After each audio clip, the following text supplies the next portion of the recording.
ng'ennaku z'omwezi 23 omwezi ogwokutaano mu mwaka 1947 emisana nga n'obukubakuba butonyerera omukadde Mary Mole Brick yatandika okuwulira ebisa ebyali biranga nti anaatera okukubawo ezzadde. Ono amangu ddala yaddusibwa mu Nakasero Hospital abasawo gye baakamutemera nti asuddewo ezzadde lya mwana mulenzi. Ne taata teyalwa omwana ono yamutuumirawo erya Arthur Blick oluvannyuma ng'azadde n'agattako erya Senior olwa mutabani we naye gwe yatuuma erya Arthur Blick. Kitaawe wa kitange muzungu bamuyitanga Blick. Kitaawe wa mmange naye muzungu bamuyitanga Johnson e Masaka eri. So naye nga bajjajjanga abakyala bombi baganda. Nyina wa mmange yeddira engabi ate nyina wa kitange nga yeddira engeyi. Ng'atuusizza emyaka egy'okusoma mu biseera ebyo gy'abanga 6, Arthur Blick Senior yatwalibwa e Namiryango okuva e Bweyogedere gye yali awangaalira awamu ne mukulu we Paddy Blick, Batoobe Maggie Blick eyamala n'agattako erya Kigozi, Bill Blick ne Derek Blick. Primary 1 nagitandika Namiryango naye olw'okubanga nga ssomero ly'Abakatoliki bino ebyokufukamira ennyo buli kaseera sapuli biki nga sibyagala. So kitange nanzijayo ne tugenda mu Aga Khan School era ffenna abaddako ne tubeera mu Aga Khan School. Ng'amaliriza primary ey'omunaana nga bwe kyalinga emyaka egyo, Arthur Blick Senior yatwalibwa ku St Henry's College ekitovu, wabula n'eno teyabandaalayo n'adda ku Kololo SS wano mu Kampala. Ono kitaawe naye eyali muzungu Muganda olwa kitaawe yali omuzungu ate nga nnyina Muganda eyeddira engeye. Yali amwagaliza kusoma busawo wabula omutabani n'asalawo asome bya bulimi. Ndi champion nakye national champion. Ndi mu senior 3 ne 4 ndi champion kakati nga siraba kwaki ngende bungezo okusoma mala emyaka 5 nsoma obusawo. Kwe kufuna shortcut after senior 4 ngende Bukalasa Agricultural College. Nsoma emyaka 3 nensoma diploma ya agriculture. Wakati ng'emisomo gikwajja, Arthur Blick Senior yatandika okuzannya ebikonde olwa mukulu we Paddy Blick yali yagufuula omuze okumutujjanga agakonde ng'amunyooma kubanga yali wandwadde ate nga mutono nnyo ddala. Omuzannyo gw'ebikonde yaguwangulamu ebikopo 2. Ebikonde nabitandikira mu primary 6 wane mu Aga Khan School okukuba ebikonde. Nga nkuba ebikonde nkolera ddala ekode nkolako ne ku weightlifting nakye kuzimba omubiri nange nsobola okwenkana oli guy. So akati kyatuuka ekiseera nga kumpi twenkana kati kubanga nange ndi skilled mu byonna nabanga tankwatako. Nga muto yatambulanga nnyo ne bazadde be nga bagenda mu kisaawe Nakivubo okulaba empaka za ddigi buli lwe zaabangayo. Ono atubuulidde nti wano we yajja ekinyegenyege eky'okwetaba mu muzannyo guno ogwamala ne gumufuula ow'ettutumu. Olwo Baddi Kaweesa n'Abayindi n'Abazungu bavuga mu kisaawe wali Nakivubo. Naffe ne tugamba nti naffe tulivugako. Mange n'agamba nti kale bwe munaakola nja kukola ki? Nja bagulira ppikipiki nammwe musobola okukola ki kuvuga. Arthur Blick Senior agamba nti mukulu we Paddy Blick yamusooka muzannyo gwa ddigi wabula naye mu mwaka gwa 1965 ng'awezezza emyaka 18 yayingira ekisaawe. Ebiseera ebyo ddigi zaavugirwanga mu bisaawe era nga bavuga nkadde ze baagulanga ku poliisi y'ebidduka. Zo zaalinga 65 kati ezo ze twafunanga ng'abapoliisi bwe baazivugangamu ne bazitunda.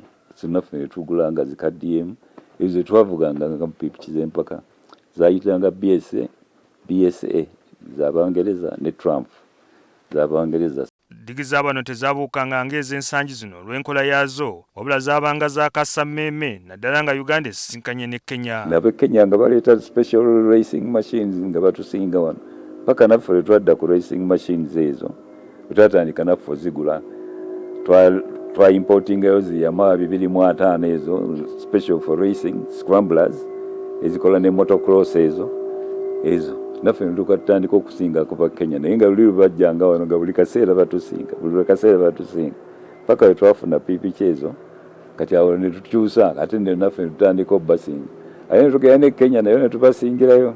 Atubuulidde nti yasanyuka nnyo olunaku lwe yasobola okuwangula bannakenya be yali yeegomba olw'omutindo gwe baaliko mu kufuumuula ddigi. Mu 1973 ono yayingira omuzannyo gwa mmotoka z'empaka nga mukulu we Paddy Blick agenze mu Amerika okugguka mu kujjanjaba ebisolo. Ekirungi ne mukulu wange yakomawo ng'amaze digiri eri nga era naye musinga nga musinga ebiseera ebisinga ansingako oluusi naye nga ebiseera ebisinga ze musinga nga neesasuza biri bye yankolanga nga tuli bato era kyekyansanyusa ennyo ne nga nti nze okukola bino byonna bye nakola okgenda nsobole okusinga okuba padding benga nange mukola kyeyankolanga okujjako nti sitwalwana okuba twali twenkana nga emibiri gyenkana. Agamba nti wadde nga abantu bagamba nti Pulezidenti Amin yeetabanga mu muzannyo gwa mmotoka z'empaka nga tayagala kumuwangula, omukulembeze yeetabanga mu muzannyo guno kunyumirwa era nga olumu yamusisinkanako mu kkubo n'amuyisa. Akati yayingiramu mu maaso nze nga nkyajja emabega naye nga ayingiddemu, ndaba ayingiddemu ne konvoyi ye muliko emugoberera ate nze nsibye emabega ninga nti anzi nenkuba eŋŋombe bonna ne badde ebbali naye nadde ebbali negenda akati nalowooza nti leero ndufunye naye we twatuuka eyo kuba bannange bo nabasangawo bali mabega bagoberera konvoyi batidde okuyisa nze nenkuba eŋŋombe nempira ndaga nti leero kuba kinakirabya we yajja yasanyuka busanyusa okundaba. Awo wonna omuzannyo gw'ebidduka gwafuuka kitundu ku bulamu bwa Arthur Blick Senior okutuusa ng'ennaku z'omwezi 2 omwezi ogw'omusanvu mu 1982 bwe yafuna akabenje akaali kamujje mu bulamu bw'ensi eno. Twali tuvuga eri waliwo kazeni kaye bakayitanga ka John nga kadduka nnyo kali ku 2.5 cc ko kaali kasajja katono ate nze nga ndi munenemu nga nange ndi ku 2.5 naye nga nako kadduka nnyo. Nali ngeza nga kali kakulembedde nga ngezaawo kayisa moyo kayisa kuyisa omuntu ng'ali ku layini kizibu oba olina kuyita bweru oba olina kudduka fasita naki kaakati nali muyisiza bwe nti pipi kyali negenda eseeza n'engwa wengwa wansi waliwo kwolwo olunaku ng'ebiseera by'omusana nga nfuufu nnyingi nnyo abaava emabega nali ngezaawo okusituka nga ndi ku maviivi n'emikono weeti nsituka oyina ajja nampita ku mugongo. We yafunira akabenje kano Blick yali yakawangula ebikopo 606 mu mizannyo okuli ebikonde, digi, motoka z'empaka, sunuka, rugby wamu ne squash. Atubulidde nti olumu yazzaayoko ebikopo ebimu asobole okufunamu digi empya. Okuba nali njagala pipiki empya Motorcycle Club nenjiddiza ebikopo 2.5 ne bandeetera pipiki empya okuva mu Sweden Askavana sisibina. So nentandika okuvuga neyo endala. So awo ebikopo byagenda bitika kati mpozi we nali ndwadde wano ng'adi wa my sister nga nkyali mu nju yange eri waggulu enkadde bayita mu bbaati ne babbako ensawo y'ebikopo ya kilo 10. Ebikwata ku Arthur Blick tebiggwa buwoomi naye olwaleero katukome wano ate n'olunaku lw'enkya tukomewo n'ebirala. Sam Mpoza, NTV. Lwokuba nabeeranga fast buli kaseera nga oli lwogenda mu pipiki omuyasa yajja okukulembera